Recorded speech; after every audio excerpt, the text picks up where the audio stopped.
Alright guys, so this trimmer was featured in that chipper video from another coworker, and we took the easy route and bought a rebuild kit for the carburetor, and we got screwed on that one, so had to go online and find an aftermarket for 20 bucks.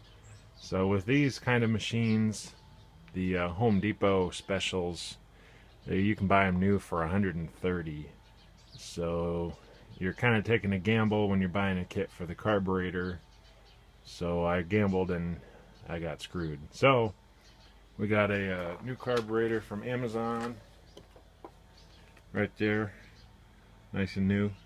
So I'm going to replace it and see if it'll fix our problem, and if it doesn't, well then he'll just be stuck with buying a new trimmer. So let me replace this carburetor and we'll see how it goes here.